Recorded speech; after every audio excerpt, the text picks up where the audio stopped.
bring in our good buddy Ross Tucker, Westwood One, CBS Sports, and former NFL lineman, host of the Ross Tucker Football Podcast. And Ross took a beating on Twitter for your pregame Super Bowl spread.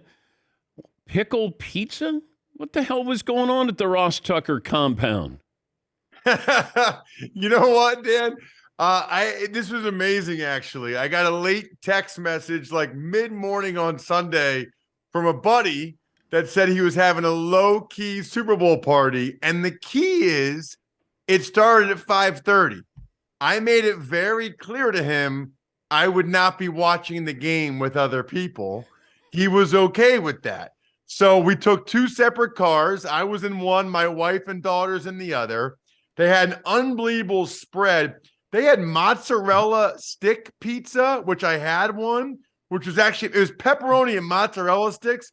But the specific pizza you're referring to is called Big Mac pizza. I guess his wife, Patty, likes Big Macs. That looked disgusting, and I did not partake at all.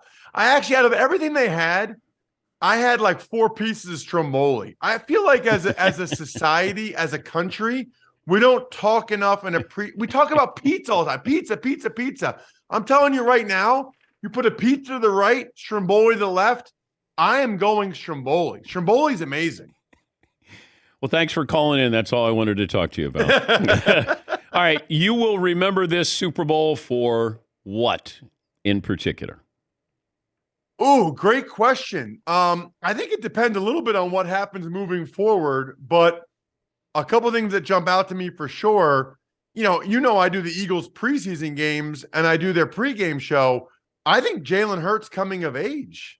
You know, I mean, if the one silver lining for very disappointed Eagles fans right now is that there was always kind of that question, Dan, like, can Hurts really do it?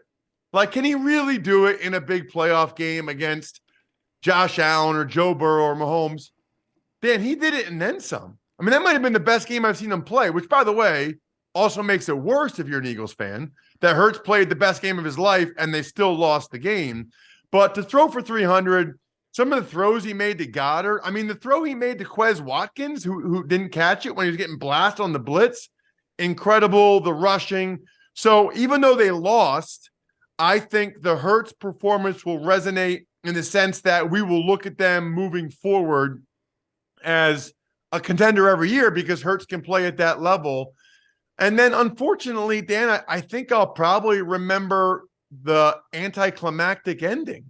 I mean, we were about to have maybe the best Super Bowl ever, maybe one of the best finishes, maybe overtime.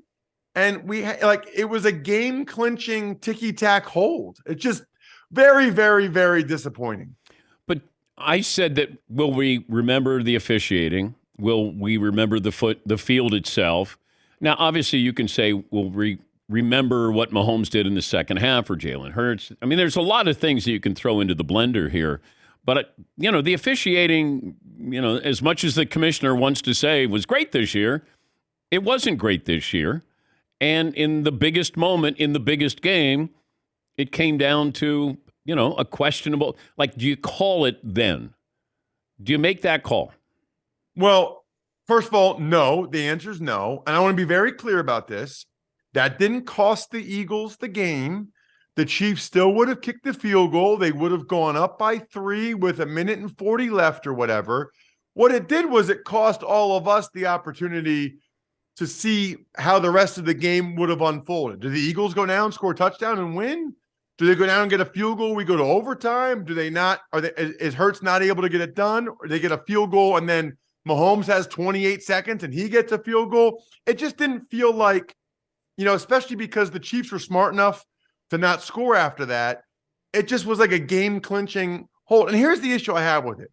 And I know your basketball background, Dan, and honestly, you're the guy I'll probably listen to the most when it comes to the NBA stuff. Here's the issue, and you'll appreciate this. In the first half, there was a third down where Bradbury was covering Juju, the same two guys. And Bradbury gave him a pretty good tug, pulled it, and then let go. Yes. They didn't call it. Yeah. And even Greg Olsen said, ooh, I don't know about that one. That should have been called. As a player, You talk about these things with the coaches on the sideline, and at halftime, you play the rest of the game based on the way the officials are calling it.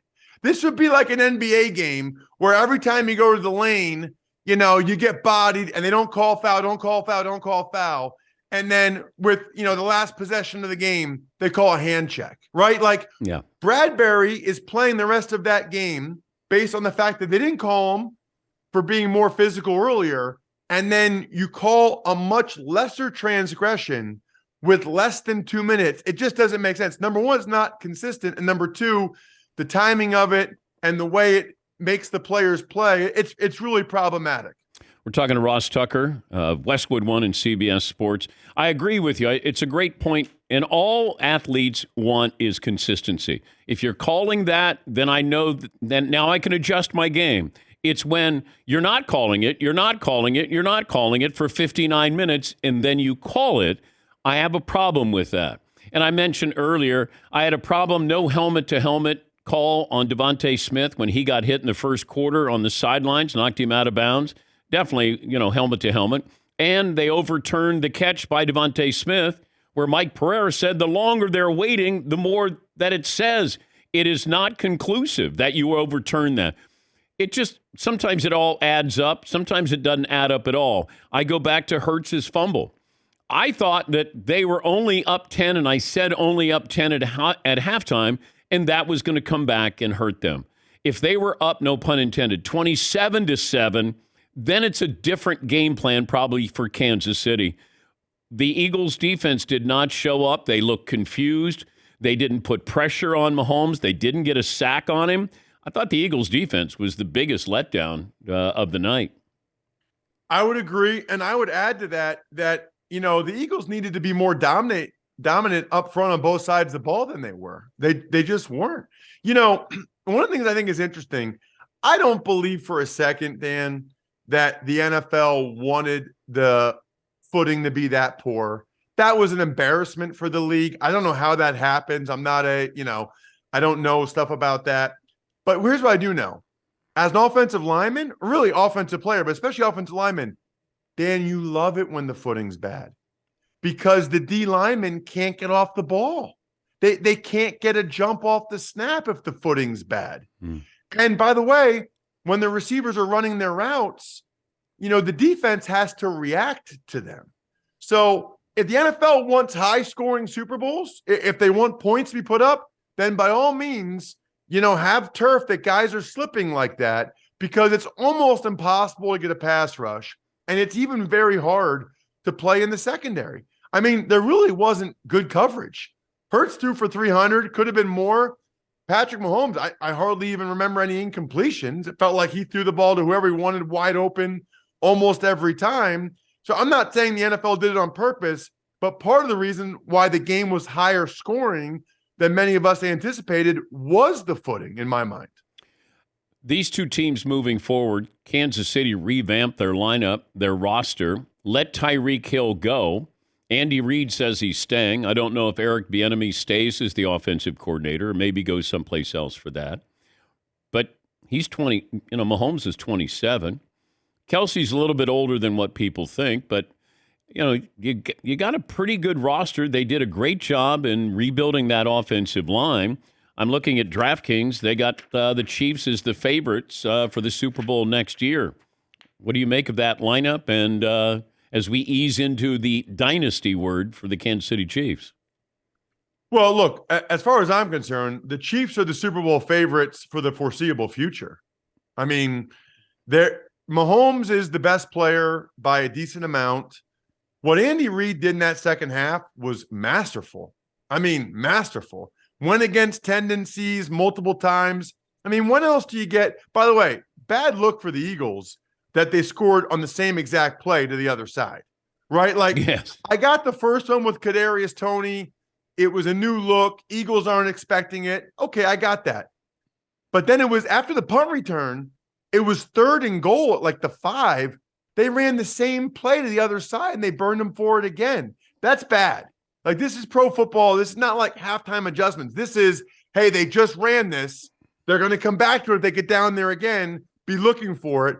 bad look for the Eagles that happened. But because of Mahomes and because of not only Andy Reid, but Brett Veach, their GM. I mean, the draft he had this year is ridiculous. The amount of contributions they got up and down the draft board, the whole secondary, Pacheco, Karlaftis. The Chiefs are the favorites moving forward as far as I'm concerned. Philadelphia is going to be in the mix every year in the NFC, but I don't know that they'll ever have a roster like this again, Dan. I mean, they have a lot of free agents. They're going to pay Hurts between $40 to $50 million a year, and rightfully so. They're not going to be, I mean, Gardner Johnson and Hargrave and Cox and TJ Edwards and Miles Sanders and Sayamalo, they're not going to be able to keep all these guys. So the Eagles will be in the mix, and they'll be in the mix because Roseman's really good at GM and Hurts can play that well. But I do think the Chiefs should be the favorite. Good to talk to you. And again, it was great seeing you in Arizona. Thanks for, we'll be in touch. We'll bother you during the offseason. Anytime, you know that, Dan. Two things. Number one, congratulations on the granddaughter. That's incredible. And number two, at the meet and greet Monday, after I left, while I was waiting for my Uber, there was like 80, 100 people out there, and you guys weren't out there yet. So while I was waiting for my Uber, they all wanted me. They all wanted to take selfies. It was amazing. I'm glad it was genius move by me to get out there before you and the Danettes were out there, because I was like the first actual person they knew that they saw. So I got my 3.5 minutes of fame. It was incredible. You were the opening act for us, and thank you. Thank you. Thank you, buddy. Definitely. That's Ross Tucker